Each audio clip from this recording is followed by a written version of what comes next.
Please be seated. Unless you're young and you'd like to come up and help me with a little project I have up here. Are there any kids who could come up here and help me? Ella, will you come and help me? Will you guys come and help me? Good. Is there anybody else who's going to come help me? That's it? Okay. Well, I know there are other people. Oh, here comes Nick and Nolan. I knew I could count on them.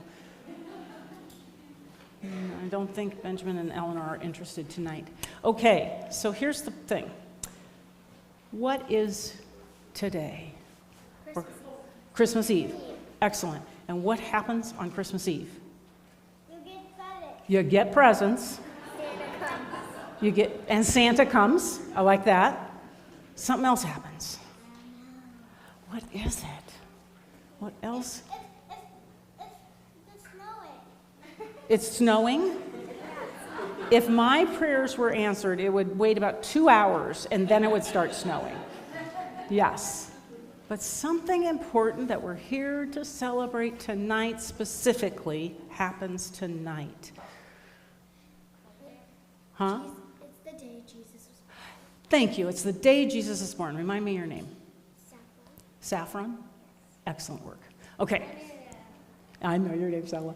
Okay, so today's the day Jesus is born, which makes today his birthday. And what do you get on your birthday? Presents. And yet, who's going to get the presents? Jesus. Is Jesus going to get presents tomorrow or tonight? We will, won't we? Yeah, I already have a couple under my tree I'm counting on opening.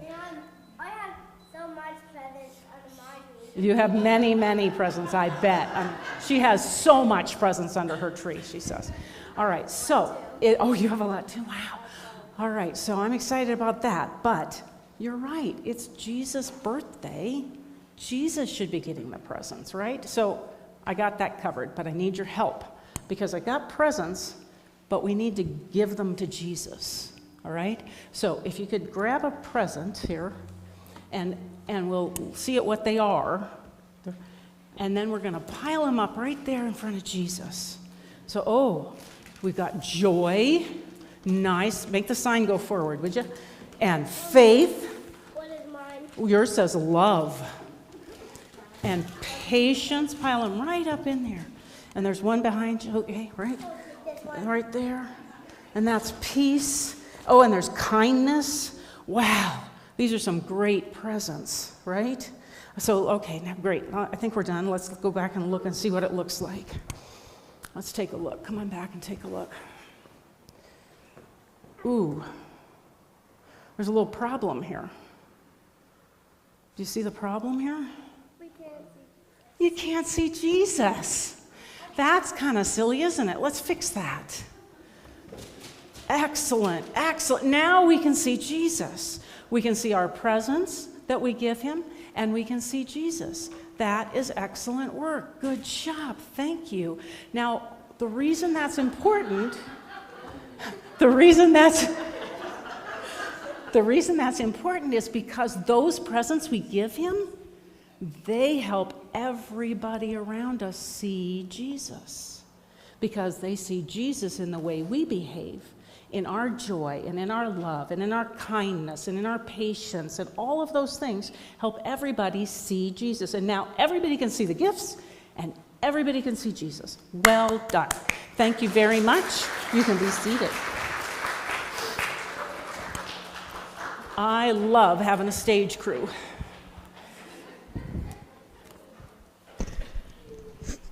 So I don't know about you, but every year, right about this time, maybe a couple hours from now, something interesting happens to many of us.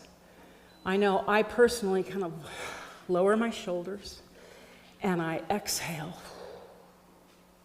And I like to sit down in a place where I can smell pine and wax and memories, and just for a moment, we stop doing and we start being.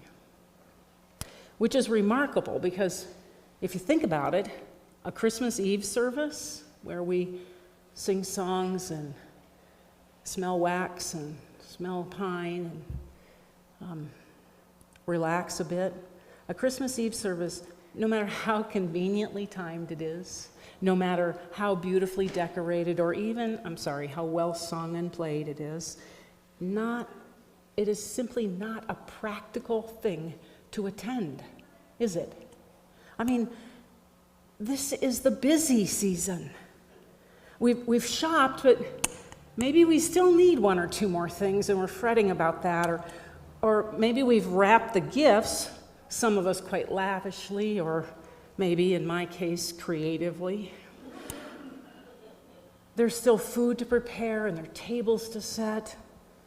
Some of us have driven a long way to be here.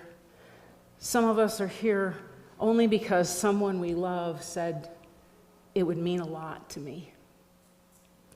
Admit it, there's nothing practical about this night at all. But here we are anyway, singing old songs, hearing the old story, lighting candles in a dark room, maybe doing our best to prepare for something special.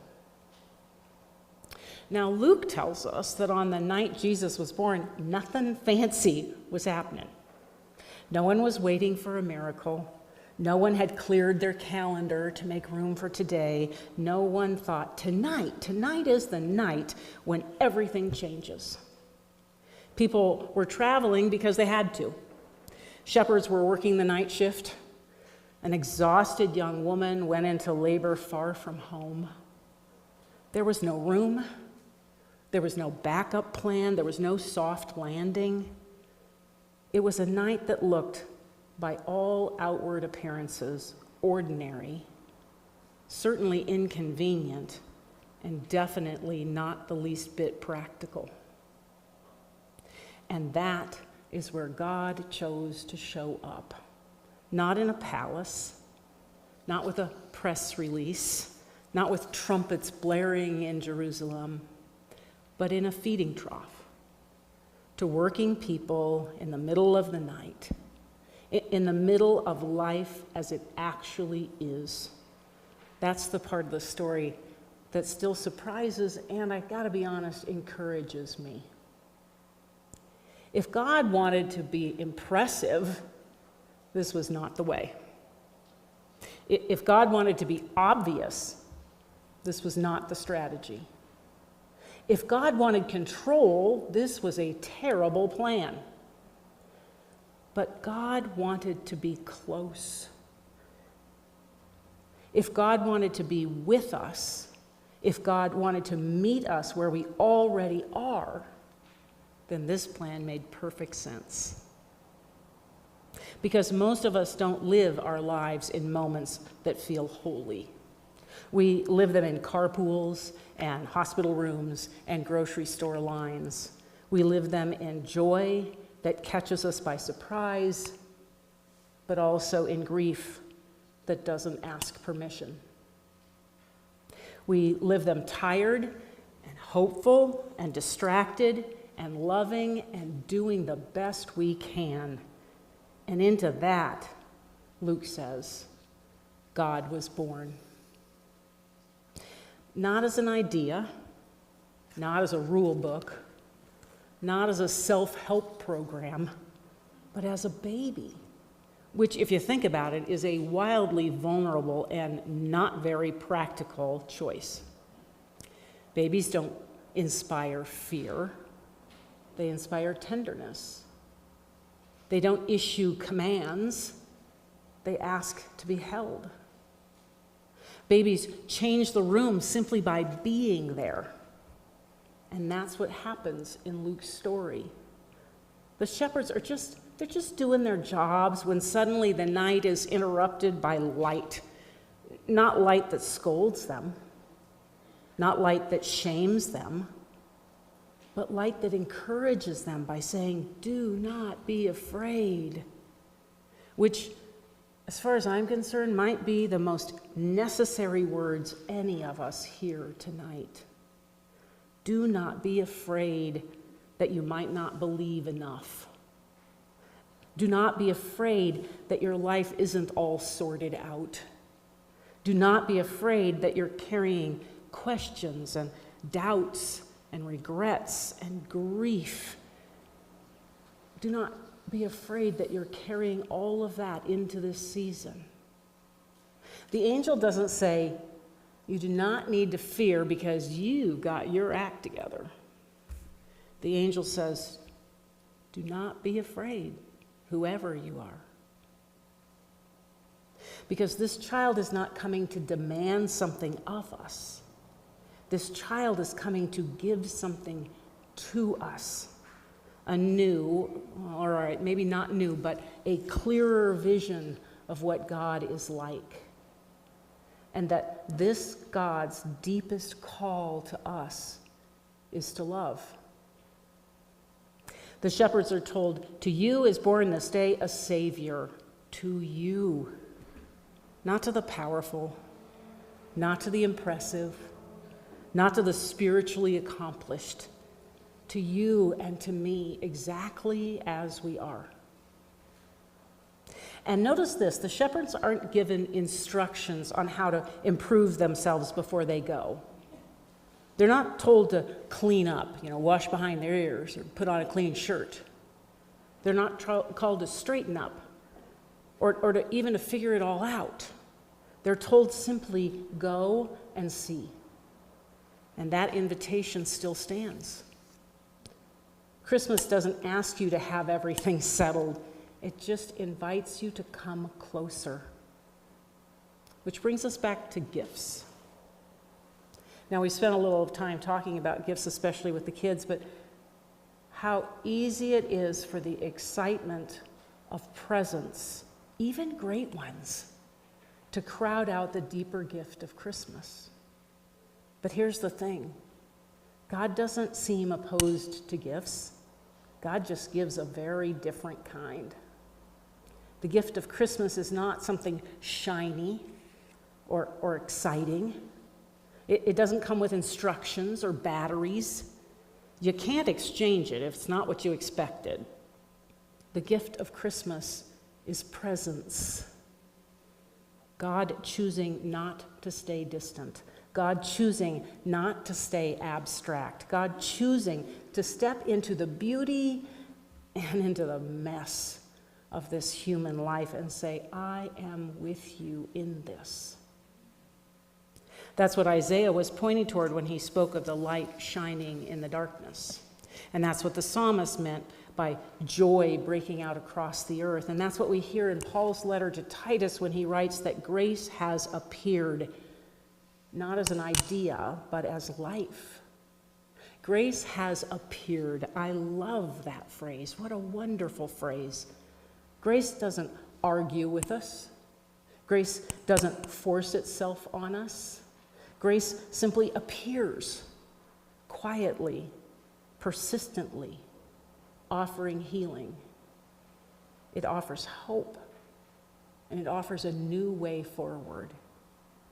And maybe that's why Christmas continues to draw us back year after year after year, because no matter how old we get, no matter how much we think we've seen, no matter how complicated life becomes, we still need to hear that God has not given up on us, that love is still being born into this world, that light still shines, that hope still has skin on. No matter how grown up we are, we still need to be told, do not be afraid. And here's the best part. The story doesn't end at the manger. Luke tells us that the shepherds return to their fields and Mary and Joseph go back to ordinary days of parenting, and life continues. But nothing is quite the same again.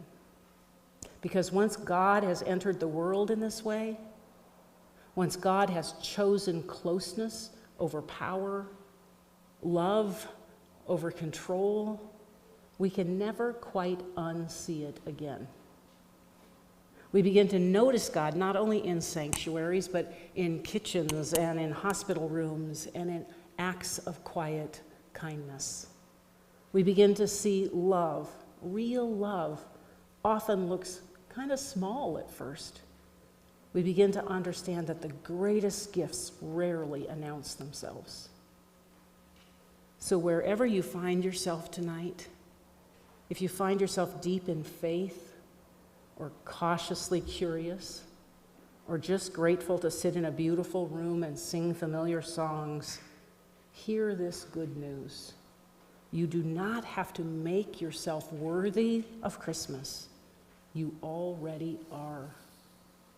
God has come to you, not because you earned it, not because you figured it all out, but because love wanted to be close.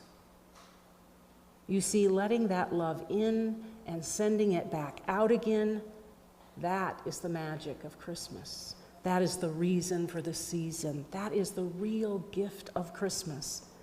And after all these years, thanks be to God, it is still being given to us. Amen.